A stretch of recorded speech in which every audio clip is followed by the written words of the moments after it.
It's about people, performance, and purpose. We are urging all nations to recognize the inherent right of the ocean. Ocean governance concerns every one of us. Take what you learned today with you. We have the tools, we have the technology. Let's end the ocean emergency. Mas nós fazemos parte desse ambiente. Our life source comes from the ocean, our oxygen, our water, our food. We need to protect this ocean. Welcome to the Ocean Race Summit.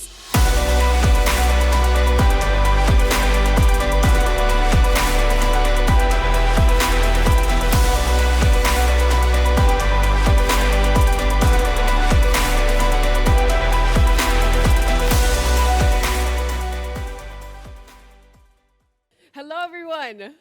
Yay, hello. If you're in the back, feel free to come on forward. We have plenty of seats available for you. We're so happy to be here today. So on behalf of the Ocean Race, it's my pleasure to welcome you to the Ocean Race Summit Genova. And I want to extend a special welcome to some of our esteemed guests that are here with us today. First of all, the Mayor of Genova, Mayor Bucci. We also have His Excellency, hello Mayor, His Excellency Archbishop of Genova. We have Kestutis Sadouskas, who is a Deputy Director General of the European Commission, DG Mare. We also have Isabella Lövin. She's here. She's the former Deputy Prime Minister of Sweden and the co-chair of Friends of Ocean Action. We also have Harold Tavares, who's here from Cabo Verde, but he's also the alternate executive director at the World Bank. Elisabetta Balsi, she's the head unit at the EU Commission. Mary Matthews, head of UNDP Water and Oceans. Mary Matthews, which I already said. Marco Marquito Abreu, here from Brazil, Deputy of the Legislative Assembly of Santa Catarina, Brazil. And then also we have the Ocean Race Chairman, Mr. Richard Brisius, with us. And to all of you, to our sailors who have joined us today, and our friends of the ocean, welcome to the Ocean Race Summits. I'm Danny Washington. I will be your host for today, and it's really a pleasure to be here. So this is one of many in our series of Ocean Race Summits that we've hosted all over the world. And thanks to our partner, 11th Hour Racing, who is a premier partner of the Ocean Race, but also the co-founder of the Sustainability Program. Back in June 2021, we had the Ocean Race Europe, where Genova successfully started and staged the finish of the inaugural edition of the Ocean Race Europe. The 3-week race went from Lorient, France, then with stopovers in Cascais, Portugal, and then Alicante, Spain. And a little bit of cool history linked to the race for you all this morning. Nearly 100 years ago, a famous Swedish sailor named Sven Salin used a special type of overlapping sail known as the Genova sail, right here during a regatta in Genova. That very sail was then successfully used once again at the Scandinavian Gold Cup in 1927. And the interesting thing about this story is that the co-president of the Ocean Race, Johan Salin, he is here with us, of course, and it's just interesting to be back in the city where it really all began. So this year, we're excited to be celebrating the 50th anniversary also of the Ocean Race, which is astounding. And it's been a tremendous journey the last 6 months, traveling around the world with all of our talented teams. But we are much more than a professional sporting event. We are focused on racing with purpose. And our multifaceted sustainability program, thanks to our founding partner at 11th Hour Racing, includes the Ocean Race Summit, which you are attending today. And since 2020, I've had the honor of serving as host for this amazing event. So a quick personal introduction about myself. I was born and raised in Miami, Florida, and of Jamaican descent. And my deep love for the ocean has transcended every element of my life, both personally and professionally. So being a host of the summit is really a special honor. And I've worked as a science communicator and television presenter as well for the past 15 years. And I love amplifying stories about the wonders of the natural world. So it's been an enlightening and inspiring process being a part of the Ocean Race family. And I think what I've loved most about the summits is that we're building and have built an international, global community of people who deeply care about the future of our ocean. Together, we're helping the plight of the ocean to be heard. We're calling for it to be legally recognized with rights and inspiring audiences all over to protect our incredible blue planet. Today, you will hear from many esteemed speakers, sailors, and thought leaders who are using their own platforms to amplify the voice of the ocean as well. We hope that it'll serve as motivation for you to get involved. Now, the race is on for the future of our ocean. And we have an exciting program ahead. But before we keep moving with our program, a couple of housekeeping things to know. Our restrooms and toilets are located just outside that back right door down the corridor. You'll see plenty of signs which will lead you there. We also have water available for you at any time, so feel free to grab some when you need it. And also, if you could be so kind to silence your cell phones, we'd really appreciate it. Now, to get the program started, I'm pleased to introduce the Mayor of Genova, Marco Bucci, to the stage. Welcome, Mayor. Ciao. How are you? Good to see you. Good morning, and welcome to everybody to Genova. I like to say Genova, okay? We don't say Genoa. In Italy, in Italian, we say Genova, and it would be nice to everybody to say Genova, okay? Thanks to all of you. Ocean Race is a wonderful program. We are very excited to have the Ocean Race, the grand finale here in Genoa. We think it's a great opportunity of visibility for our city. It's a great opportunity for a great sporting event. And also, as we said, is the starting or the beginning or the continuation, let's put it in this way, of the Genova Process. What is the Genova Process? A few years ago, at the time of the European race, the European Ocean Race, we came out with an idea, and that was the full team, to develop a universal declaration of the ocean rights. Well, what does it mean? It means that we need to really understand what we need to do to protect the ocean and put our money, our resources, and our mindset, even more important, to protect the ocean for the future. Genoa has at least 2,000 years of history, and history has been always on the sea, with the sea, and thanks to the sea. I mean, Genoa is a strip of lands in between the hills and the sea. So there is no choice for us to do agriculture or anything else. We got to be on the sea and do commerce with everybody in the Mediterranean area. That is the history of the city. So we really need to thank the city and the sea, because the sea was able to give us economic development, jobs, and prosperity. Now, today, I would say is exactly the same situation or even more. The blue economy, the shipping industry, and all things are related to the logistic environment and supply chain are telling us that the sea and the ocean is becoming even more important in the world in terms of economic development, in terms of prosperity, in terms of job. But this is not going to happen if we don't apply a good protection to the sea and to the ocean. This is exactly what we need to do. Figure out what people, any kind of people, wherever they live, whatever they do, they need to provide respect to the land and to the ocean, and making sure that the ocean is continue to be alive.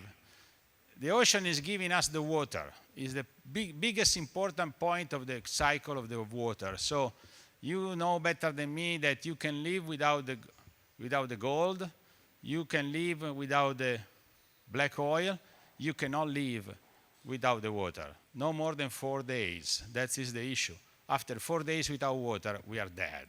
So we desperately need water, and we need to continue to provide respect to the water. There is an old American Indian proverb that I think is very important. It is in order to set up our mindset as far as we talk about ocean, as far as we talk about water. The land and the water has not been given us by our parents. We just rented from our kids, and we need to give them back in a better shape than what they gave us. So think about that what we have right now, we just need to give back to the next generation. And we must respect the ocean and figure out what we need to do to improve on a day-by-day basis. In any kind of action of everybody, we need to respect the water and think about what I need to do to respect the water I'm using right now. So with that kind of invitation, I wish all of you a great day, and I'm sure that the Declaration of the Right of the Ocean will be given to the United States in September and will be a very important point of the Genova Process that I wish will become famous at least as the Kyoto Protocol as far as the environment, So in the future, we can say that the Genova process, the right of the ocean, was born here in our city, and we would like to be on the lead of this wonderful revolution or evolution in terms of protect the water and the ocean. Thanks to all of you, and have a good day.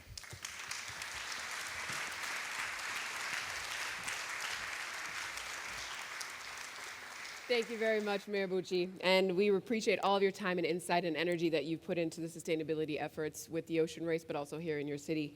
And we hope that other cities will follow your lead. Now, the last 6 months have been a whirlwind, to say the least, and it's a true testament to the power of teamwork. Through our summits, cities and organizations have been able to make major sustainability commitments, and decision makers have voiced support for ocean rights. And that's what today is all about. The ocean race may be over here at the grand finale, but the race for the ocean is still on, and it's just begun. So we hope that you all will join us in this continued journey. And as we navigate toward a more regenerative future, we need strong leadership from people who are in policy, but also business leaders and those who are industry professionals. And so I'm pleased to introduce our next esteemed speaker, who has been at every summit, of course, and he's used his platform and his business to catalyze positive change for the ocean. Please welcome the Ocean Race Chairman, Richard Brisius, and my dear friends. Welcome.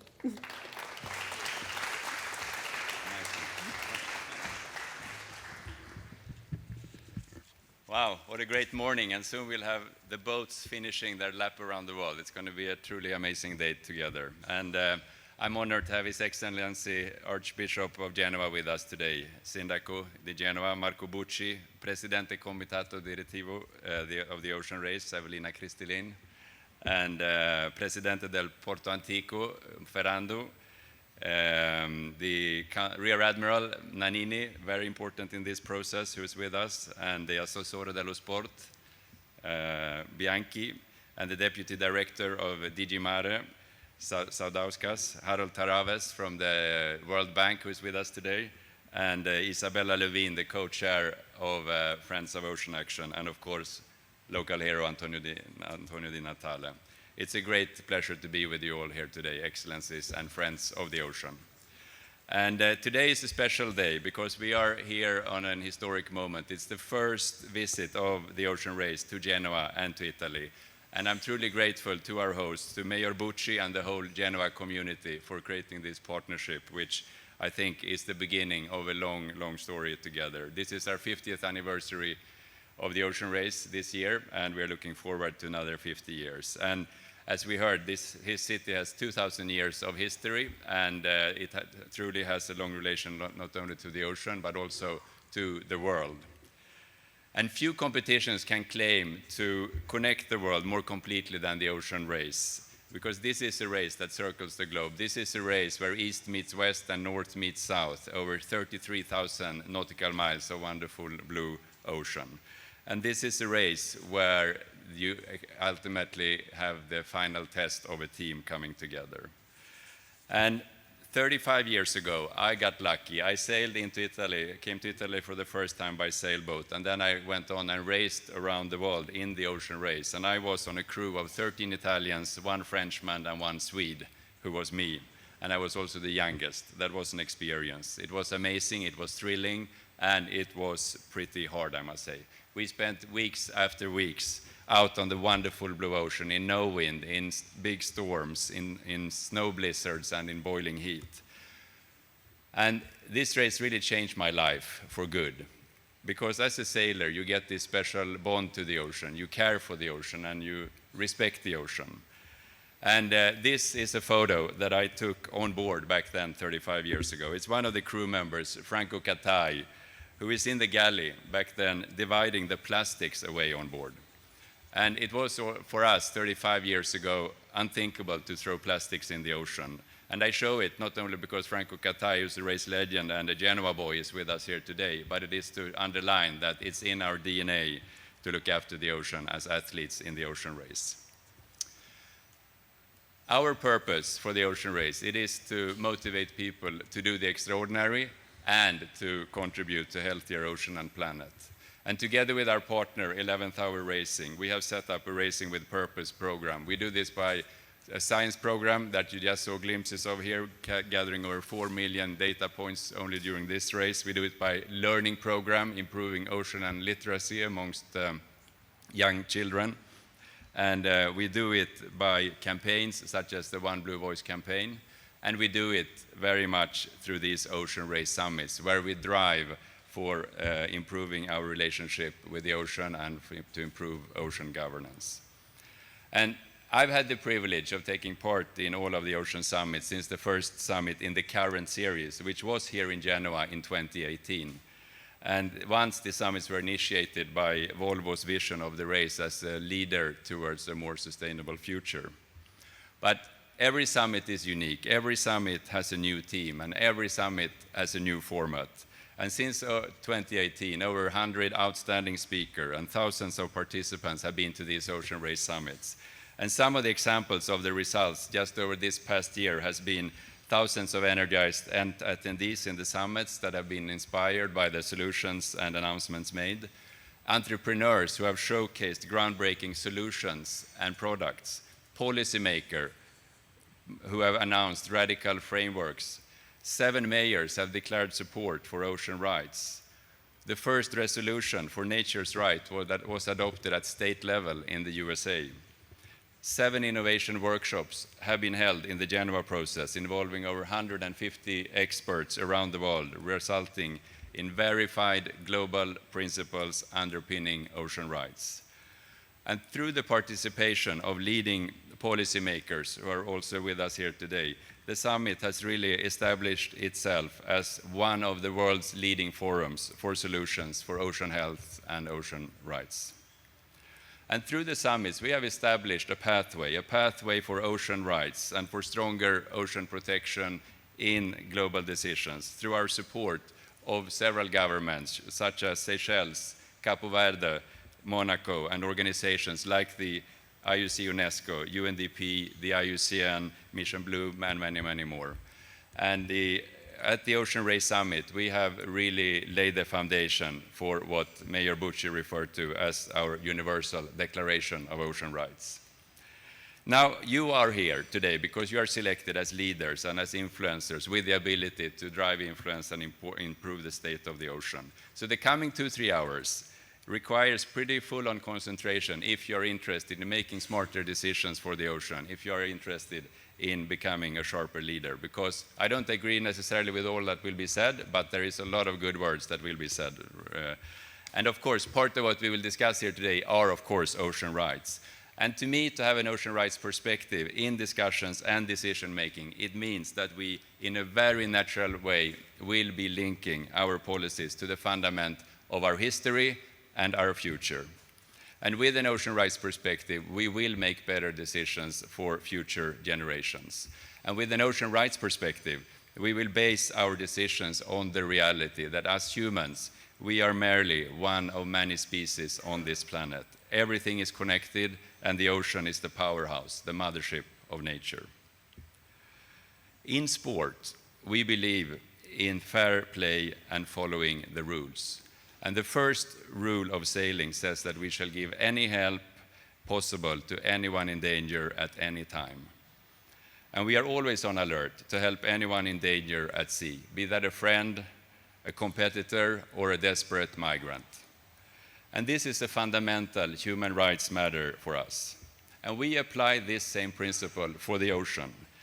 The ocean has rights, and when the ocean is in danger, we do all possible to help the ocean.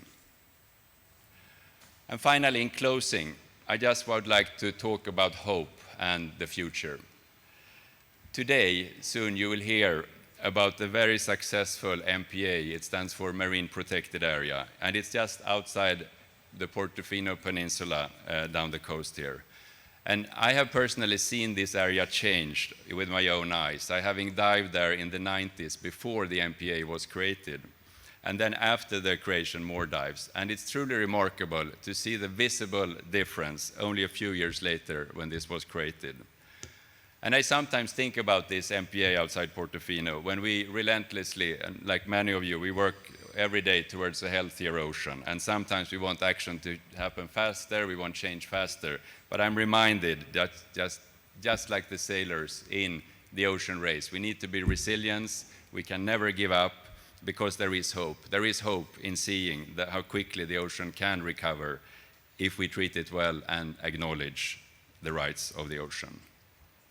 Therefore, we will continue to work relentlessly towards a bright future for the ocean. We will continue with the Genova Process towards the Ocean Race Summit in New York in September.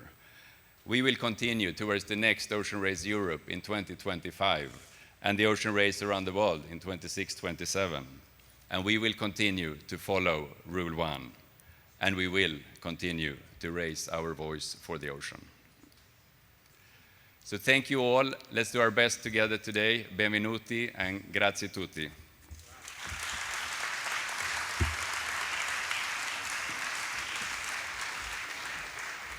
Thank you. Can we give another round of applause for Richard, please, our Ocean Race Chairman? Thank you, Richard. Now, out of curiosity, I'd love to see by a show of hands, how many of you have attended an Ocean Race Summit before? Okay, great, great. How many of you, this is your first time hearing of the summit and attending one? Very nice. Okay, it's like a 60-40. That's a good ratio. Now, as Richard said, there will be a lot of conversations today. We have panels coming up. We have other esteemed speakers. But today is really about conversations. So in the in-between times, we'll have plenty of time for breaks. Have a conversation with someone you haven't met yet. Talk to them, make a connection, because that is truly one of the main things we want to see happen here today at the event. Because if we don't have dialogue with each other, how are we going to make change? So it's very important that we do that. Now, as far as being a part of this journey and being a part of the Ocean Race crew, it's been really an honor of a lifetime to take part in this event, as well as the movement that the Ocean Race has created. And for us to be able to collaborate with many other organizations, government entities, who are now having this dialogue around ocean rights, it's important that we continue to shine a light on how these entities are working in their own way to make a difference. And so next, I'm honored to recognize and welcome Deputy Director General DG Mare at the European Commission, Kęstutis Sadauskas. Welcome. Thank you for being here. Good to see you. Good morning. Genova is a very special place because this is where the discoveries of the world have begun many centuries ago, and which apparently have never finished. But now, when the ocean race comes to this beautiful city, we have to start off with new discoveries. And these new discoveries have to look for how we can make a difference in the ocean, which is really a major livelihood of ours. Mayor Butcher mentioned that we can't live without water for 4 days. In fact, every second molecule of oxygen we breathe comes from the ocean. So if something goes wrong with the ocean, we won't be able to survive for 4 minutes. And that's precisely why we have to really take good care of it. That's why we, as European Commission, have started off with a mission called Ocean Mission to restore our ocean and waters by 2030. And we aim to protect and restore marine freshwater biodiversity and ecosystems. We aim to reduce and eliminate pollution, and we want to make our blue economy carbon neutral and circular. And that's really what we have to do at a very, very big scale that has never been done. We really want to stop by half, by 2030, the plastic pollution by 30%, the microplastic pollution by half, the nutrient pollution. We want to protect 30% of our oceans and create the marine protected areas, just like what Richard Bitters mentioned as the beautiful Portofino MPA. We want 30% of our waters to be like that. That's why we are also launching the lighthouses based on the sea basins around Europe, Mediterranean, Atlantic, Arctic, North Sea, Baltic Sea, and Black Sea, together with Danube, to deploy the innovative solutions that have never been done at that scale before. We believe that we can achieve the ambitious goals of the mission by mobilizing member states, regions, and local communities, by developing and testing solutions at a scale to tackle the triple planetary crisis of climate, biodiversity loss, and the pollution, by creating the network of blue parks, by delivering a digital twin ocean, a unique project that has never been done before, and also by triggering the societal transitions which have to be inclusive, democratic, and very social. We're taking our own responsibility. We're putting big money onto that. We have assigned more than 300 million already for this mission, and we're also mobilizing other funds at European scale, whether it's the regional funds, recovery funds, fisheries and aquaculture funds, blue finance, or many other public funding, to make sure and to prove that we are really walking the talk. But most importantly, we have to get the mobilization of the society really at large. And that's why we have also launched the charter a year ago, and I'm very happy to say that we have now more than 350 accepted signatures to that, worth more than 4 billion euro. And the number is growing by day, and that for me shows that we really have a chance here. If the ocean is to have rights, and I think that's a very, very beautiful idea, someone has to take the responsibility. And that responsibility has to be ours. What I see is a full alignment between the goals of the ocean mission and the ocean race. Why? Because we have the same timeline of 2030, which means urgency. We have the same global ambition. We have the same philosophy that ocean is a common good. We have the same sense of responsibility, and we have the same tool, which is collaboration. For me, it's really a perfect example of the public engagement of the civil society doing the right thing. We are all in the race. We're all in the race against time. We're all in the race against the responsibility. But if we do it together, if we do it with a sense of urgency and responsibility, if we put all our tools together, and if we keep in mind that ocean is only one and is shared, we will definitely succeed. Thank you very much.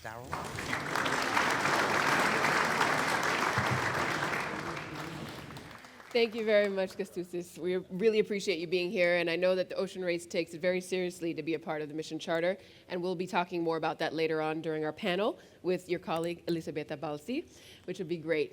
I'm very honored right now to welcome His Excellency Archbishop of Genova, Marco Tasca, to say a few words. Nice to meet you. Thank you. I will let you know when we're about to come to you. Is that okay?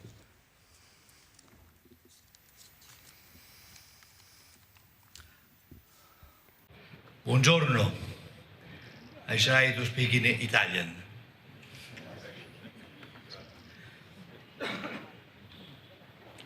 Grazie per questa possibilità oggi che mi viene data di partecipare a questo summit che vuole affrontare questioni urgenti che interessano l'oceano e con particolare attenzione anche alla presentazione dei risultati di Ocean Race. Papa Francesco, nella enciclica Laudato Si 2015, cita più di 40 volte il termine acqua. È interessante, in un'enciclica un Papa parla più di 40 volte e cita il termine acqua, e lo fa partendo da un testo molto importante per noi in Italia, che è il Cantico delle Creature di San Francesco d'Assisi. È la prima pagina scritta in lingua italiana. Per me come francescano forse una delle più belle, ma sono un po' di parte, quindi. Ed è interessante come Francesco d'Assisi parla dell'acqua. Dice: Laudato si mi Signore per sora acqua, la quale è utile, umile, preziosa e casta. Sono 4 aggettivi molto interessanti su come Francesco d'Assisi pensa all'acqua. Utile, già l'abbiamo sentito, senza acqua moriamo molto presto. Mi fermo sugli altri 2 aggettivi, che è quella di essere preziosa, fonte primaria di vita. Per questo l'acqua è preziosa. che è fonte primaria di vita, da non sprecare, da non sporcare, come dice il Papa nella Laudato Si. E poi l'acqua è umile, dice Francesco d'Assisi, perché serve la vita. Serve la vita, non solo serve alla vita, ma serve la vita. Ed è interessante che Francesco d'Assisi scriva queste parole in un momento molto difficile della sua vita, è molto malato, ha tante difficoltà, eppure in un momento di fatica e di difficoltà scrive il Cantico delle Creature. Abbiamo visto e tutti sappiamo quanto c'è bisogno di attenzione agli oceani e come Chiesa di Genova certamente supportiamo con convinzione, ma la Chiesa intera supporta questa attenzione agli oceani, ma anche con tanta speranza. Ne ho sentito parlare prima, tanta speranza.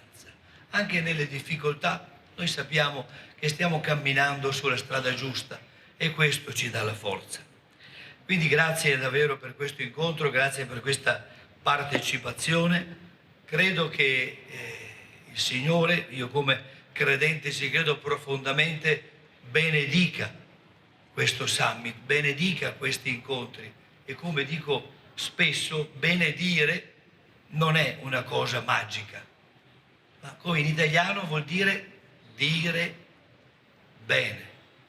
Ecco, il Signore davvero dice bene di questo nostro cammino e ci dice di continuare con tanta fiducia. Grazie a voi e buona giornata. Thank you, Your Excellency. Wonderful. Now, as mentioned at the start of the summit, the Racing with Purpose program in partnership with 11th Hour Racing has many different interesting initiatives. One of those initiatives include the Relay for Nature, which was created by the Ocean Race and Peter Thompson, who is the UN Secretary General's special envoy for the ocean. The ocean still receives far too little attention and energy from world leaders as a climate hero. So Relay for Nature was created in order to give the ocean a voice and to talk about critical issues affecting the planet at landmark events around the world where decisions are made about the environment. Normally during our summits, we have a baton ceremony where the baton is passed on. However, the baton is still en route here to Genova, and we have a very exciting announcement. We are actually going to live link with Cecilia Zorzi, who is currently on the Austrian Ocean Racing, powered by Team Genova. They're carrying the baton on board, and she is with us right now. Cecilia, how are you doing? Good to see you. Hello, Danny. Good morning, everyone. How are you? Very good. Now, I know that you can see us from the back of the room. There's a camera there, so glad you could be with us. How's the route going so far? Any news? Yeah, definitely. We are on our way. We had a very light night, but now we are moving again, and our bow is almost on Genova, so we are actually quite happy. Excellent. We're so excited to have you come and meet us here. Now, you have the baton on board with you right now. And what does it mean to you personally to be carrying the baton to Genova? Yeah, so this baton has been around the world carrying such an important message. And it's an honor to be the team that's taking this home for the final leg. We, as sailors, we must preserve the ocean. We must take care of it. I mean, it's our life. It's where we spend most of our days. And yeah, we really need to be aware, to care, to just do all we can to preserve it and to defend it and to tell the stories to the people that's on land and bring our voice, because also the ocean needs a voice, and we are the people that must give this ocean the voice. Well said, absolutely. And we're so grateful that you're taking the baton with you. You've taken it on this route, and I'm just excited to see you in person. Now, I wanted to welcome back to the stage briefly Deputy Director General of DG Mare, Kęstutis Sadauskas. He wanted to say a few words to you, so if you could join me on stage. Yes, well, the link is virtual, but the problems of the ocean are real. And we are, to probably rephrase it, that we are all on the same boat. You know, we might have only one boat out there, but we're all on the same boat. And let me tell you that this boat is not Noah's boat. It's not the boat which is trying to escape the responsibility and the trouble, but it's the boat of hope, which I'm sure it will call to the port of hope as well. It will be a successful mission in the end if we join the forces. So well done here on the ocean. Bring the baton safely to the shore, and we'll be happy to have a talk about that. Yes, absolutely. Now, Cecilia, thank you so much, and we wish you the best of luck, and we'll see you soon. Thank you. Thank you. See you soon. Thank you.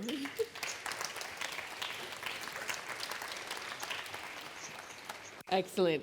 Now, today we have a lot going on. Obviously, arrivals will be happening soon. There's also the Legends Race a bit later in the afternoon after the summit. So thank you for waking up early this morning to be here with us. We wanted to make sure we had time for our summit today, so it means a lot.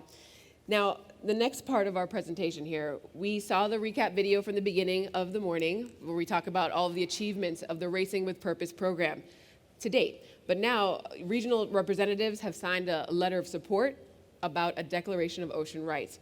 And today, we'll witness the mayor of Genova adding his signature in support of the Universal Declaration of Ocean Rights, joining mayors from Aarhus, Denmark, also mayors from Newport, Rhode Island, Itajaí, Brazil, Kiel, Germany, and Suriname from Madagascar, and the government of Cabo Verde, and the governor of the state of Santa Catarina in Brazil. So all of these dignitaries have signed this letter of support, and now I'm happy to invite back to the stage Mayor Marco Bucci and the Ocean Race Chairman Richard Brisius to officially move forward with the signing process. Welcome back.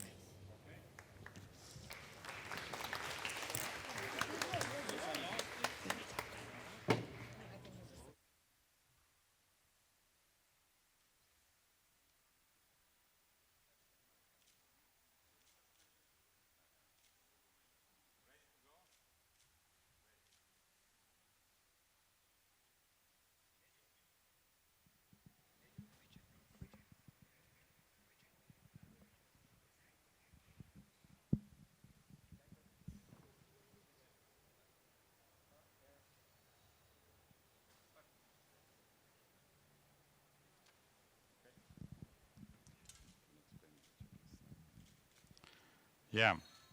The Universal Declaration of Rights is what we ask the world to do in order to make sure that we protect the ocean. Is a document that explains what we recommend to the people and what we recommend to our community to apply on a day-by-day basis in order to protect the ocean. This is we support that.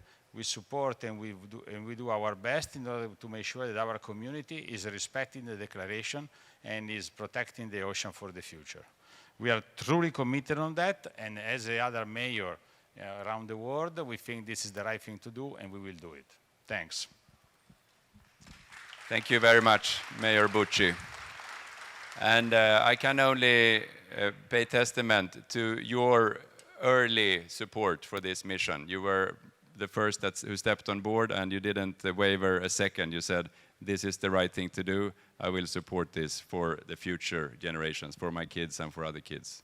So you are fortunate to have Mayor Bucci in Genova, and we are fortunate to have Mayor Bucci in the Ocean Race and in the Race for the Ocean. Thank you very much. Thank you. Excellent. So our next speaker here is here representing the Minister of Foreign Affairs here in Italy. I'd like to welcome Councillor Emmanuel de Magre to speak just for a few minutes. Welcome.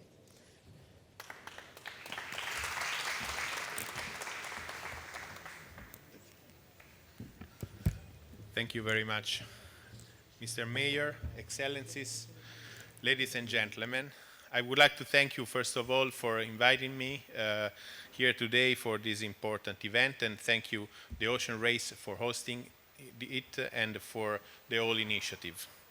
Italy, due to its geography and its long history of use of the sea and its coast, has a concrete and vital economic, social, and cultural dependence on the quality of marine ecosystem. For Italians in particular, ocean and seas conservation is not only a matter of naturalistic interest or ideological protection of biodiversity per se. The ocean and the seas are vital to the quality of our life and to preserve all marine ecosystem services, allowing a real sustainable development of the blue economy, which in Italy produces almost 4% of the GDP and 8.9% of its total added value. Italy is strongly committed to the conservation of the ocean, including in particular the Mediterranean Sea, from which Italians so heavily depend and which houses a significant percentage of world's marine biodiversity despite its relatively reduced area. No wonder Italy boasts the most extensive network of protected marine areas in the Mediterranean, a total of 29, with 1 international sanctuary for marine mammals, 2 archaeological marine parks, and 2 land parks with sea protection. Other marine protected areas have already been identified by law and will soon be established. The ecosystem dimension of sustainability has indeed become increasingly central in ocean policies at international level. We are all aware that all uses of the ocean have involved, and unfortunately still involve, a growing consumption of biodiversity, a loss of value, both economic and ethical, for current and future generations. This is no longer acceptable. Ladies and gentlemen, the seas and oceans have no borders. This is why international cooperation is fundamental, and the commitments of our countries are taken in various multinational fora show the way ahead, including by fighting pollution at sea, including plastic pollution, continuing the transition of maritime transport and ports towards carbon neutrality and zero emission, innovating aquaculture and fisheries, and developing effective coastal and maritime sustainable tourism. We must also commit to keep improving the capacity of maritime clusters of all countries in building effective industrial and technological networks, including by upskilling the blue workforce, especially in developing countries. Along the way, research, innovation, and smart digitalization will be vital to sustain these efforts, and Italy will keep supporting its partners in the Mediterranean as well in other parts of the world, including ASEAN and Indian Ocean Rim Association countries, by providing its technical and scientific leadership in ocean science. Knowledge of the sea is fundamental for human life on Earth.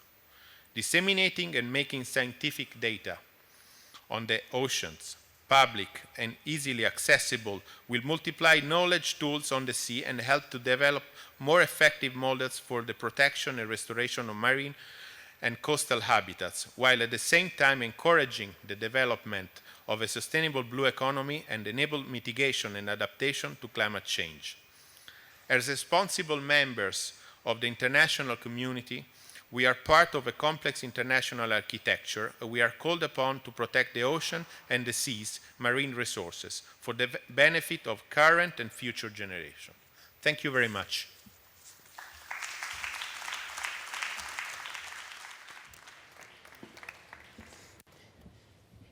Thank you for your words. Wonderful. So, the heart and soul of the ocean race, it will always be the sailors, right? Their world-class athletic abilities, as well as their passion for the sport, is what drives the toughest test of teamwork. Their experiences at sea are absolutely remarkable, and simultaneously, their love for the ocean is what makes this sport a true leader in sustainable actions for the environment. Next, we'll hear from both ocean race and Olympic sailors about their efforts in sustainability. We'll also hear about some of the things and lessons that they've learned from sea and how they apply them back on land, and how it helps us recognize ocean rights and jumpstart climate action that we need to take right now. But first up, we'd like to share a video from 11th Hour Racing Team to see how they are sailing with purpose. It all began in 2019 with the seed of an idea.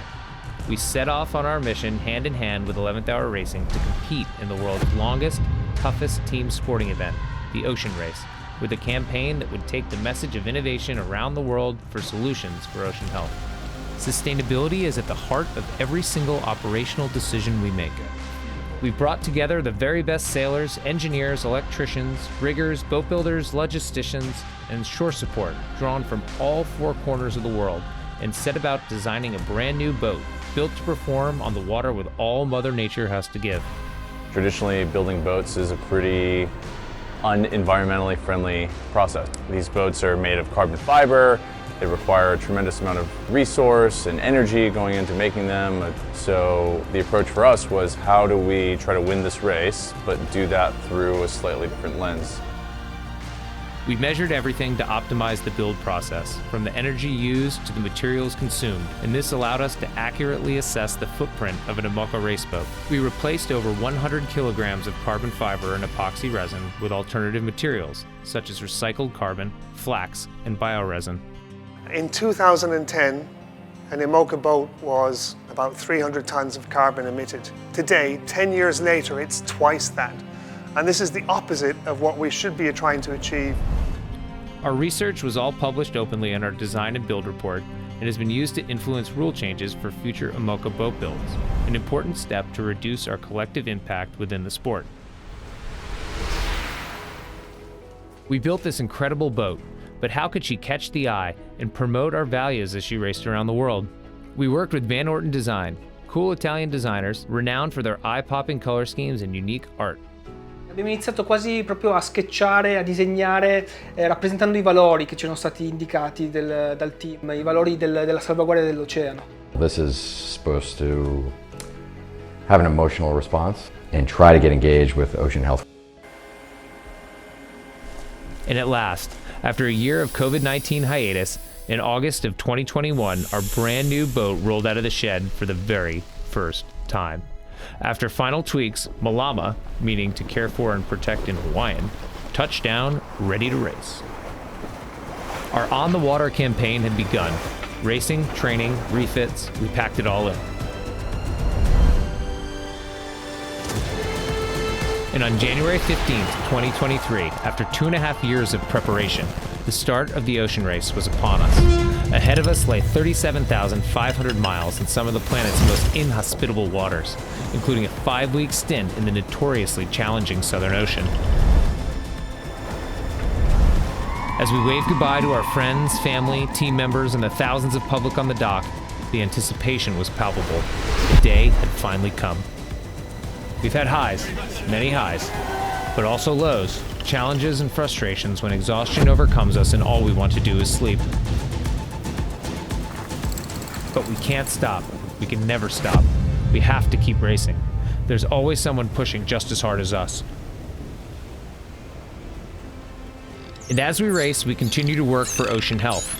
On board, we have the Ocean Pack 360, a machine that collects water samples to test for CO2 levels, salinity, trace elements, and temperature. And we send this data straight off the boat to scientists studying the effects of climate change on our ocean.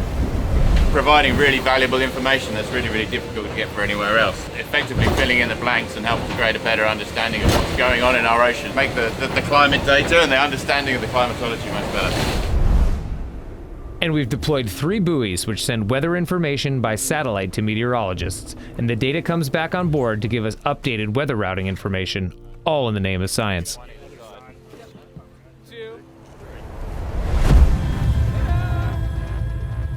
Alone, we can only do so much, but together, we can make real, tangible change even when we're off the water. We've written and published a suite of assets called the Toolbox, used now by 540 organizations around the world. It helps them implement and report on their own sustainability journey.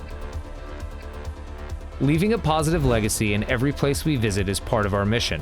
We've provided grants in each stopover to support 7 organizations, each with a mission like ours, to provide positive solutions for the planet and the community.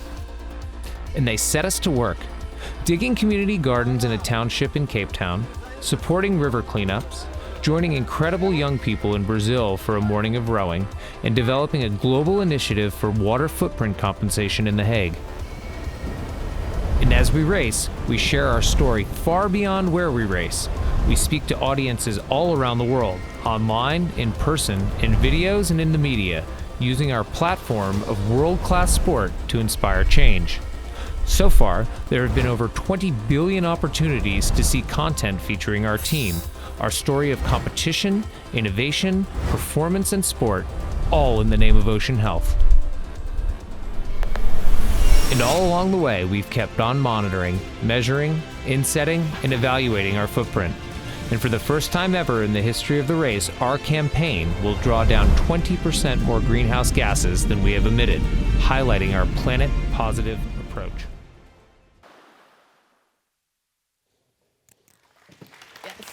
Yes, let's show some love for 11th Hour Racing Team. Now, it's been an incredible journey. In fact, my first time being introduced to the Ocean Race happened back in 2020 when Malama first entered the water, and I went to Newport to host a virtual summit during COVID because we were not hosting in-person events. And I had a chance to meet the team, and it's just been beautiful to watch the evolution of their race and how they've been racing, but also their passion and their commitment. It's quite astounding. And collectively, not only has 11th Hour collected lots of data, but all of our teams in the Ocean Race have done the same. We've collected over 4 million data points so far in this edition of the race, which is absolutely remarkable. Now, the next part of our program is a panel where we'll get to meet a few people, sailors, esteemed sailors, but first, let's talk about who's on the panel. So, first of all, we have Lily Lija. She's an Olympic sailing champion, gold medalist, broadcaster, and presenter for the Ocean Race China Plan. We also have, yes, a round of applause for Lily. Hi, Lily. Welcome, have a seat. Good to see you. Next, we have Alessandra Gessi, who's the communications director of 11th Hour Racing. Welcome, Alessandra. Good to see you. Hi. And then finally, we have Ariane van Lushendrek, who is a sailor from Wind Whisper. Welcome.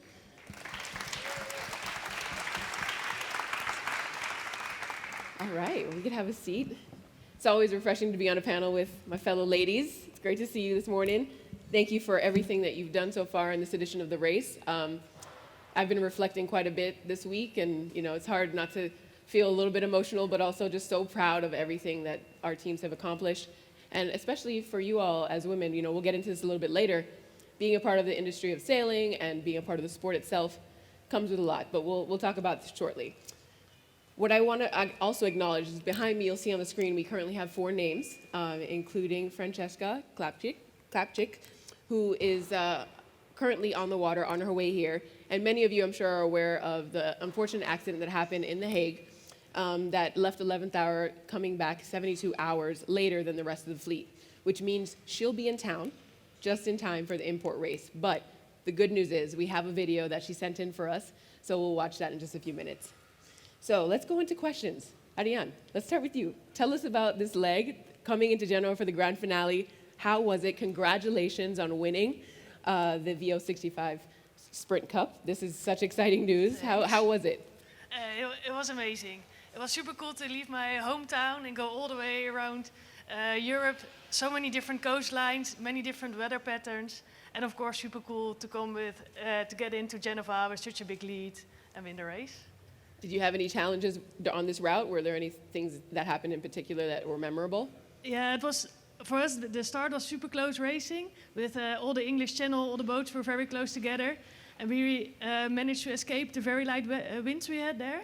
And then we could extend our lead all the way to Gibraltar, which felt quite easy at some point because we had a big lead. But then we knew the Med was still coming up with very unpredictable weather patterns. So till the end, it was a little bit scary at times. Even though we had a big lead, we were very lucky to come in with wind all the way because the other boats are still drifting around and not going as fast. So yes, it was good. It was timing, right? Good timing. Yes. Absolutely. Excellent. Well, we're very happy to have you here. Thanks. Now, Lily, I'd love to move on to you. You've been dinghy sailing in the Olympics, and you've won 2 medals, which is incredible. What experience on the water has been, I guess, the most impactful, and what changes have you seen? I remember when I was little, there's a river very close to my flat, but I never want to get close to that because it's very dirty, lots of rubbish, and very smelly. And a few years later, the government trying really hard to tackle the problem and clean the river. And now it's not only crystal clean, but also we can enjoy water sports. And the fact, a few months ago, when I was in China, I was rowing on the river. So everyone can enjoy and running alongside, which is big, big change. And in terms of sailing, every so often, I will get tangled by plastic bags or some rubbish, which affect my sailing, but compared with the big environmental issue is quite small. And for me, I think it's very easy to get rid of the rubbish, just pull the centerboard up. But for those ocean race sailors or those boats, they have to jump into the water and then get them out. So it's much more difficult for them when they have this problem. And then the worst thing or experience will always be whenever we see some dead creatures floating on the sea, whether they've been tangled by the fishing nets or mis-eating some plastic rubbish. So that's why you can see we sailors, naturally, we are bound to the sea and we care about the sea. And for my nation, I think we are trying to do something. And then I remember back in 2008, China started forbidding the single plastic bag, which may be ahead of some developed countries, but they're for sure still a long way to go. Mm-hmm. And on that note, it sounds like you've been sailing since you were very young to be able to observe those changes. What has it been like for you so far working at this edition of the race as almost like a reporter in a way for the China Plan? Can you tell us a little bit more about that? Yeah, I think through the Ocean Race China Plan, we have a weekly show. So we share the latest scientific research about the ocean, and then we share the stories about the sailors and how they collect the samples, giving it to the scientists to analyze. And then we also share those strong voice or message from the summits in almost every stopover. And then I think about a year ago, I actually learning the learning program about the ocean, and then I tried to equip myself with those knowledge. So when I was in China, I grabbed every opportunity to pass on this message, whether giving a keynote speech or visiting the school children or talk to the university students, as well as when I was interviewed. I just always grab those opportunities to pass on the ocean message, trying to protect our environment. And last but not least, I also created a series of short videos sharing with the Chinese what we can do in our daily life in order to protect the ocean. Fantastic. That's wonderful. Yes. Round of applause. Thank you, Lily. Now, Ali, I'd like to move on to you. As the communications director of 11th Hour, you also have a great connection to the ocean and to sailing. As a premier partner and the founding partner of the Racing with Purpose program, can you tell us a little bit more about the 11th Hour Racing in general as an organization, and what does it mean to race with purpose? Yes, well, I'd like to start with a short personal story. When I was studying oceanography and natural sciences, I worked at the Genova Boat Show right here for many years, and so to be here 30 years later, talking about how we are collaborating on protecting ocean rights and ocean health is pretty special for me, so quite emotional.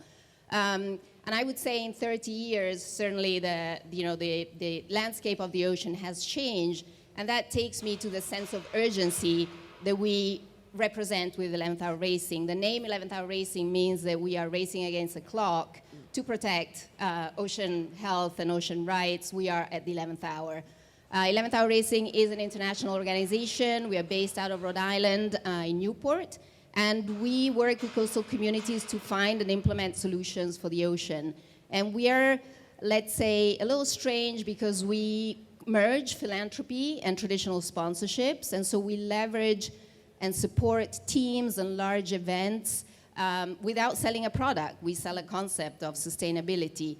And so while our programs and events and sports that we sponsor might change, we started with sailing and now we've expanded into tennis and large music festivals, there's one unifying narrative that stays really strong throughout our programs, and that is that when the ocean wins, we all win.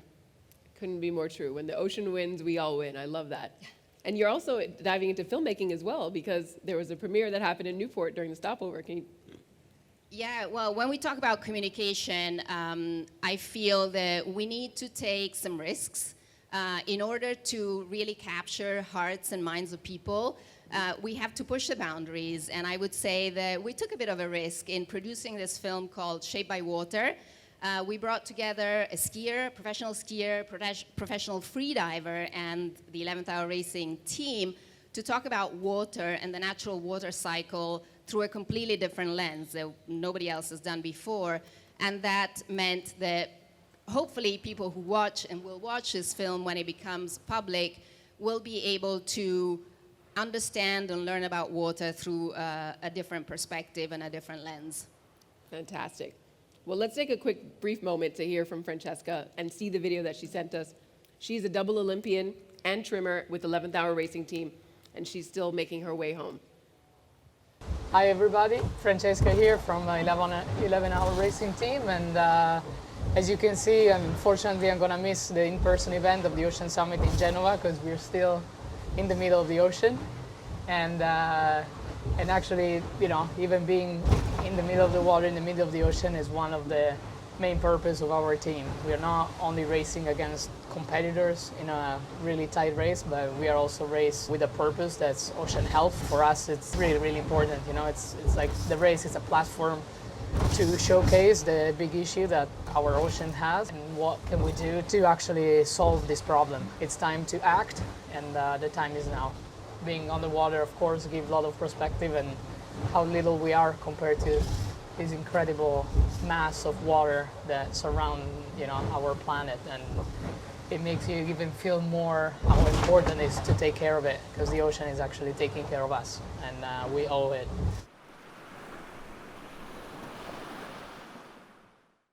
Excellent. Yes. It's been amazing to watch all of our sailors from different teams. Also, like, we just had our live call. That was the very first time we've ever done that with Cecilia earlier, and then we received a video from Francesca. But the effort that our sailors put into communicating what they're doing is quite amazing. Now, let's talk about a little bit more about communications with you, Ali. How do you find the balance between action versus communication? And what's the risk sometimes that comes along with maybe getting communications wrong, or you have to try and reinterpret them? Yes, I would say that communications and leadership go hand in hand. And in order to be a leader, you have to show up, you have to be present, and you have to be transparent. And transparency, I think, is important in any of the communications that you do. And like I said earlier, in order to capture people's imagination, you have to tell stories that are powerful and are genuine. With the team, with the 11th Hour Racing Team, I think we've seen some great examples of this genuine storytelling. When the team encountered and unfortunately had a collision with a marine mammal during one of the legs, the team openly talked about that story, because with the Ocean Race and with the other organizations, they have been doing great work to assess and address the problem of marine strikes. Another example is, we've seen it in the video earlier, building an IMOCA 60 from scratch has a huge impact on the environment. So instead of sort of shying away from that story, our team did an assessment of all the impact that they've had, and they've shared that story with the whole marine industry, and that hopefully will trickle down in improving the building techniques and using different materials for boat building in the future. So, like I said, being authentic, genuine, and walking the talk is really important. Absolutely. I mean, living in a world that has so many other stories that are not authentic and not true, it's refreshing, again, to have your type of communications happening and setting the example. So thank you for that. Now, Ariane, can you tell us about your lessons at sea that you've learned? Maybe some of the initiatives perhaps that Wind Whisper is currently taking part in regarding the ocean and a healthy ocean? And how do you apply it to your life on a daily basis? For me, that's, I think it is two parts in it. First of all, I think out at sea, you learn to respect nature a lot. Because if you get out in heavy weather, in a storm, you're not controlling nature at all. It's nature that you're dealing with, which for me is quite different, because here on land, and especially in Europe, very often nature is controlled. Everything is set. So I think you learn a lot to respect nature, and also now with the orcas or killer whales that attacked us, we're not controlling it, like we're part of nature there. I might have to pause you there. Can you tell us that story, please? Tell us about what happened with the orcas. We personally didn't get attacked, but a few of the other, as we knew there were a lot of orcas around, we saw some whales and orcas, and a few of the other Volvo 65s actually got attacked, so the orcas grabbed the rudders of the boat and shook the boat around for a while. Fortunately, there wasn't too much damage, but you can see that you're in their habitat, and it's we're visiting. Absolutely. That's their territory, and it's true. And we have to be respectful of their space. Yeah. Yes. And what other lessons have you learned from being at sea? Because when you're at sea and you're sailing, you're competing, it's almost like living on a spaceship. You have minimal gear, minimal supplies. How do you apply those same concepts to your daily life? So for me, another big lesson is when we're out at sea, you don't have a shower. You have a personal bag that's 20 liters, which is this big. It's really small. So whereas here in daily life, you sometimes think you need so much, and there's so much of a consumption like going on everywhere. You learn out on the boats that you can live with the very minimum. And I think getting back on land, yes, it's very nice to have a good dinner afterwards, but you also know that you can do with a lot less, and it's fine to use less energy and consumption, a little bit less consumption. Yeah, it's really impressive how you all manage out there with limited supplies. Lily, do you have anything to add to that? Or how about your sailing experience? How is that transitioned and translated to your daily life? Just to take shower as an example, I think what I learned from sailing is not to take everything for granted. What I mean is, too often we think shower is a very common thing. We wouldn't think how special it is. But even for dinghy sailing, when I was on the water, I would feel, sometimes so cold and so uncomfortable, and then taking a shower is like a paradise. So make me more cherish of what we have on shore, on land, instead of taking it for granted. Yeah, so I think even nowadays when I work as a media interviewing sailors, I feel every single one of them is like a philosopher. So sailing is an all-round teacher teaching us everything. So everything on shore, the sea, the oceans already taught us. Oh yes, the ocean is the greatest teacher. It humbles us as human beings. It brings it down to the very common denominator that we all share. But also, I think, when you go into an industry or a sport or something that maybe was previously male-dominated, and we want to see more gender equality, I'd love to hear from you all about your experience as women in sailing, and how has it evolved since you began? Ariane, what do you think? I think it's come a long way, and I'm happy that at the moment, I think I just feel part of the team. Like, it doesn't really matter anymore whether there's guys or girls on the boat. And I think there's more and more opportunities for girls as well in the sailing. So I think it's getting better and better, which allows us to get more experience and actually get to the level which is needed for all of this. So for sure, it's getting better. Excellent. What about you, Ale? You've sailed, but you also work in the industry itself. Yeah, I think it's important to remember that sailing is not just about sailing on the boat, but there's so many aspects around sailing. Obviously, communication is a big part, but there's shore team, there's design, there's technology, there's nutrition, athletic training. So I think if we see the sport as a whole, there's a lot of opportunities for women. Obviously, I'm an example, living example of working in an industry that traditionally is male-dominated. I think since I started working in sailing 30 years ago, there's been a great improvement, and I'm really excited to keep pushing the issue and making sure that young girls continue in the sport and are exposed to the different types of careers that are in the sport. Fantastic. And Lily, what's been your experience? I think overall, sailing gave me a great opportunity to experience or explore the world. So probably some of you may not know that I was born sort of half disabled. I only have half of the hearing ability. And when I was young, a lot of teenagers, because they are my age, not very mature, so they tease me, make fun of me, and I feel a bit lonely and then gradually become introvert. But being on the water, I feel so much more freedom. And then I feel the nature, the ocean, is fair to everyone. Regardless whether I have some hearing deficiency, I can still start on the same line with you. I can still perform my best and beat other rivals. So really giving me lots of freedom, giving me the opportunity to chase for my dreams. Wow, wow. Well said. Thank you for sharing that. And I think that the ocean is for all of us. No matter what your background is, your gender identity, your ethnicity, whatever. You go out in the ocean loves you. If you love it, it's a nice exchange. So thank you for sharing that. Now let's transition over to ocean rights. When we talk about the power of the ocean, how it influences each of us as individuals and collectively, what do you think about recognizing ocean rights? And should it be recognized within laws? So I'll go back down the line. We'll start with you, Ariane. Yes, for me it's crazy like that it's not there yet, because I think the ocean is such a big part of the world, and maybe we don't live on it because we live on land, but also where we're now out sailing offshore, you can see there's so much happening. We can see loads of marine mammals, of course. But there's also fishing. There's the wind farms, loads of cargo ships. There's so much going on there that for me, and it's such a big part of the world that for me it's a bit crazy that there's not that many laws or anything about it yet. So much more progress needed. Yes, I think so. Yes. And then Lily, what do you think? Well, I think it's a great, powerful tool and to raise the awareness, and every country in the world, we should unite it together. I actually would like to use a quote from Damien Vauxhall. I saw his, Damien, yeah.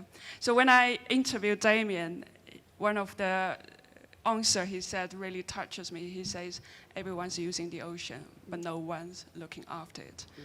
It might exaggerate a little bit, but that's the big picture. That's what we are facing now, the danger of the ocean.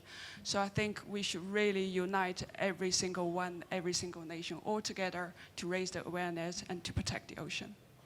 Fantastic. Thank you. Thank you, Lily. And Ali, ocean rights, what do you think?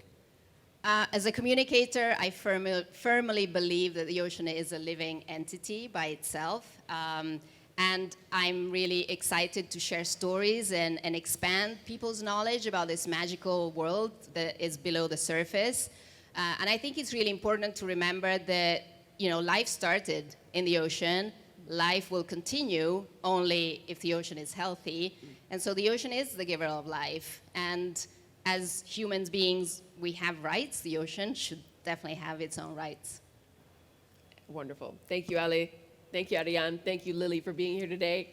This was a wonderful panel, and hopefully everyone in here will have a chance to maybe speak with you all after during the break. But let's move on. We're going to go and move to our One Blue Voice campaign. Thank you very much. Round of applause for our panelists. Okay.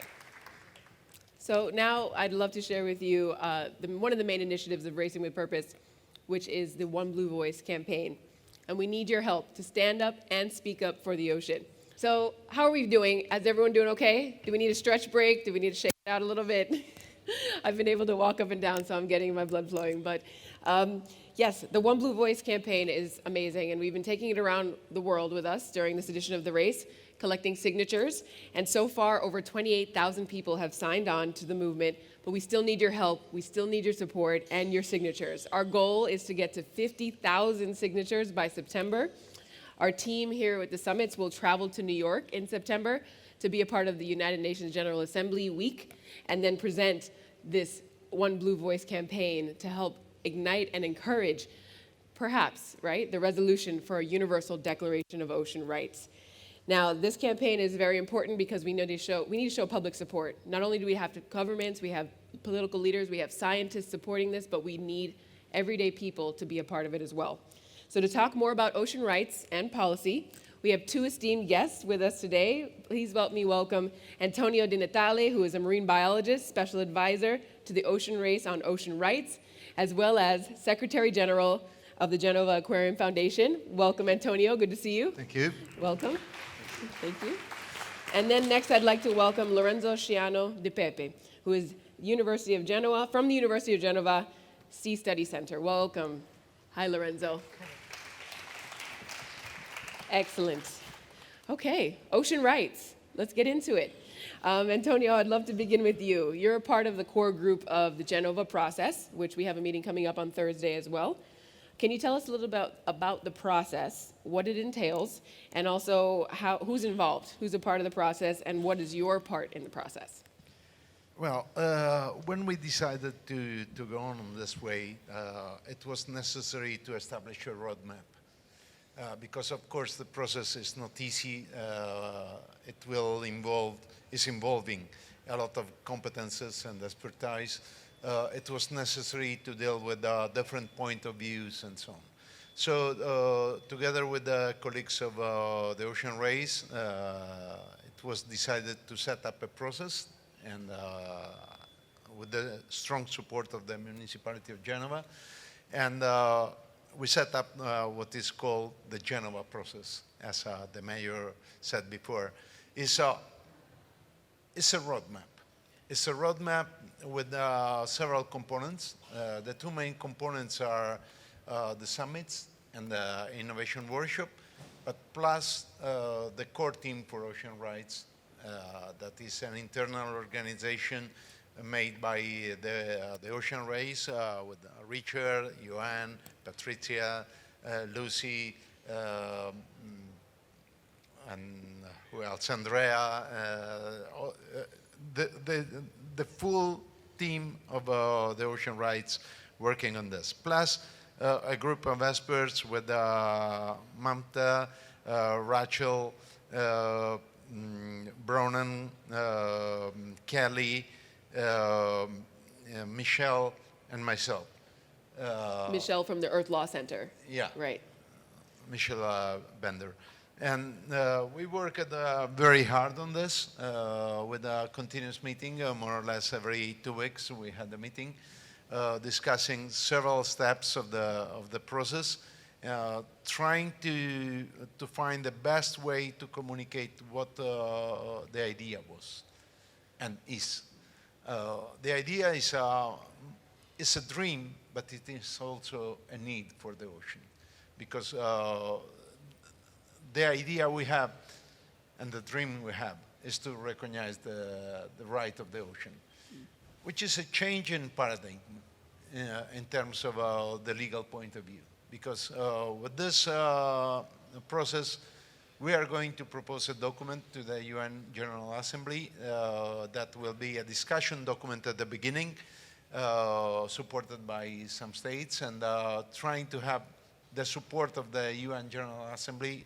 We already had the UN Secretary General in one of the summits in Cabo Verde, which is a very strong support. And we have a lot of world leaders with us, which is quite good. And we work word by word in trying to set the contents we need and something useful for the ocean.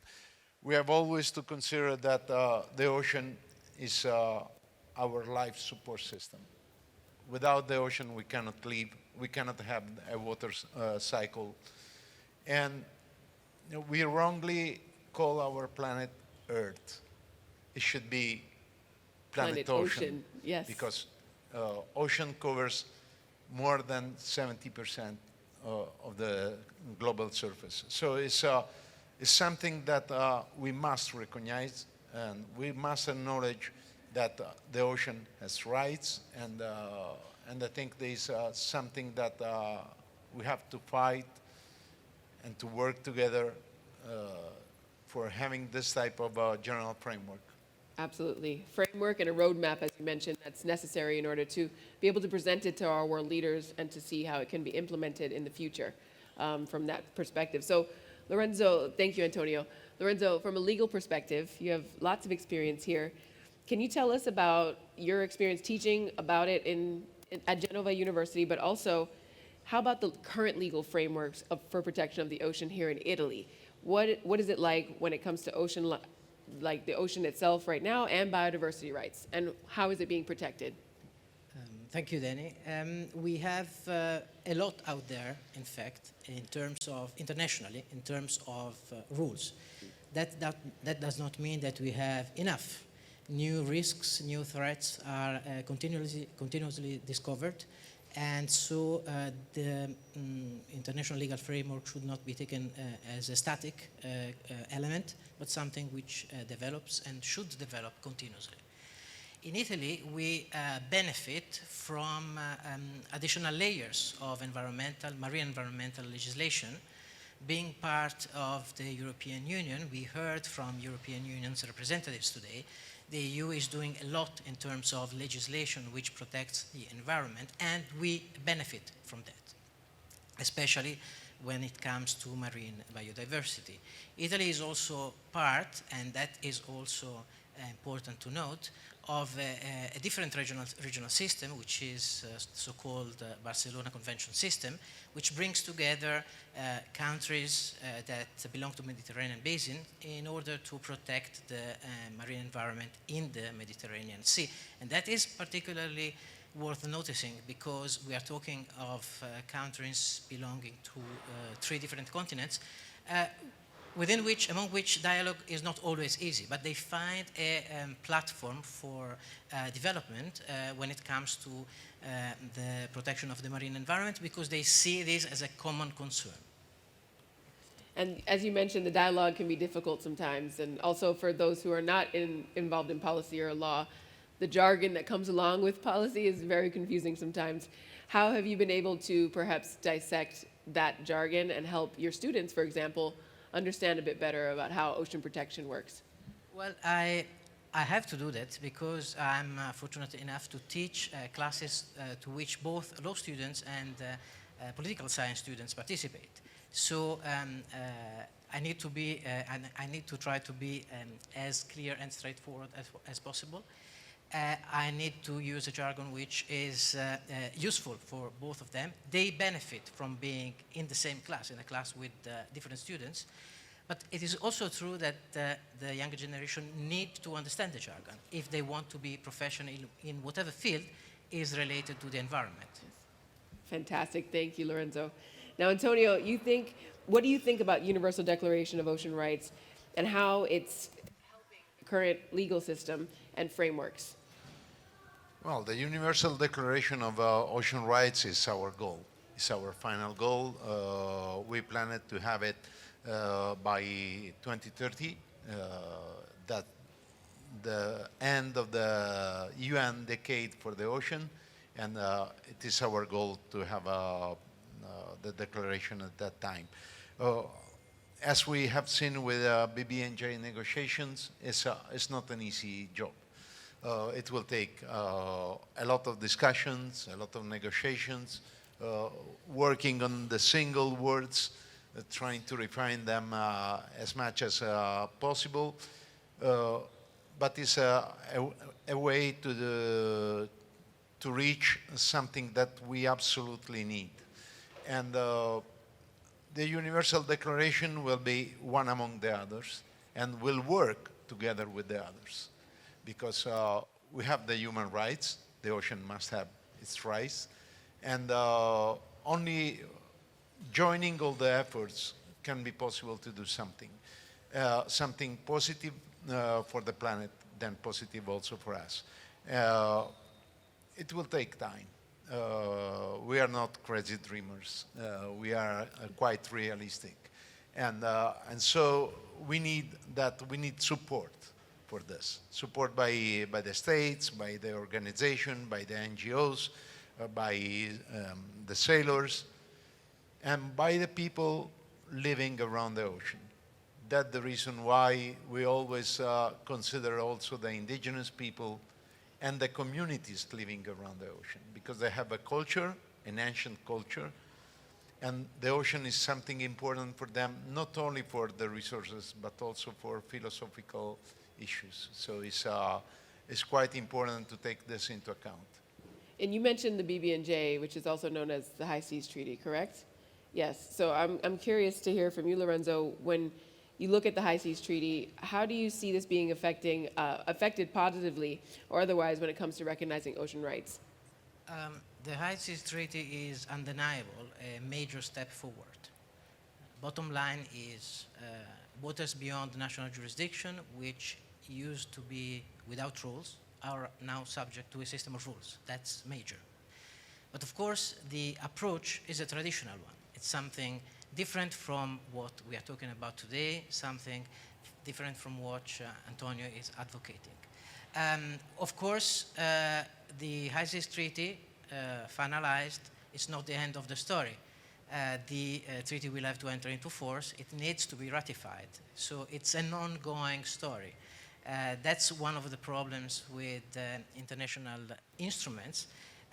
Once they are finalized, negotiation is over. That is not over at all.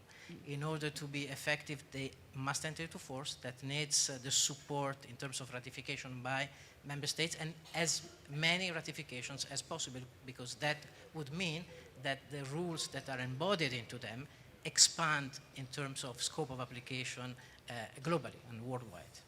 Do you want to expand on that, Antonio? Yeah, thanks. That's the reason why we always thought about something different from a regulation, because the regulation is something to come later on. We need a framework. We need a general framework taking into account the functionality of the system. We need a framework to support the already existing tools and regulation systems. That's the reason we are going for a universal declaration of ocean rights. And this will help also all the international bodies working on the regulation and the rules to have something more concrete in terms of, and more comprehensive in terms of ocean protection, because it's what we need. And it's not there at the moment. No, we're just at the beginning stages of this, and that's why this process is so important for the Ocean Race to be a part of, to be able to carry this idea to the member states and to the UN, and to hopefully jumpstart the process. But it will take time. Yeah, for sure. And you mentioned the ocean decade as well, and so from 2020 to 2030, we have that kind of 10-year window to be able to apply many different things, not just the Universal Declaration of Ocean Rights, but other types of legal frameworks that will help the ocean. We have to improve our relationship with the ocean. It was already said. We have to improve our capability to limit pollution, different type of pollution, trying to avoid the persistent pollutants, for instance, which are really a nightmare for nature because nature is not able to manage them. So there are a lot of things that we can do in the meanwhile, and these, one of the duty of the different organizations around the planet, including management bodies. And Lorenzo, if I could finish up with you, do you yourself personally believe that ocean rights should be recognized and have a place within the legal framework of our current society? Yes, I support the concept, of course. This is an approach which is not unheard of. We have seen recently national legislations, for example, developing in the direction of giving legal status to regions, lagoons. This has happened in Spain. So the effort now is to take this concept to the next level, to the global level. Of course, there are challenges. Whenever you take on such a big task, you have challenges. From a legal standpoint, the main challenges are perhaps, that has already been mentioned by Antonio, what form should this document take in the, let's say, system of the United Nations? Not a treaty, perhaps, not a regulation, perhaps something else, something different. Second, we have heard so many times we need to give oceans a voice.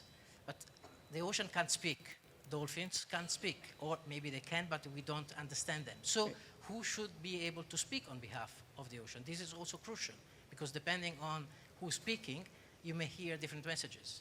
And third point, perhaps, and finally, how can this instrument be enforced?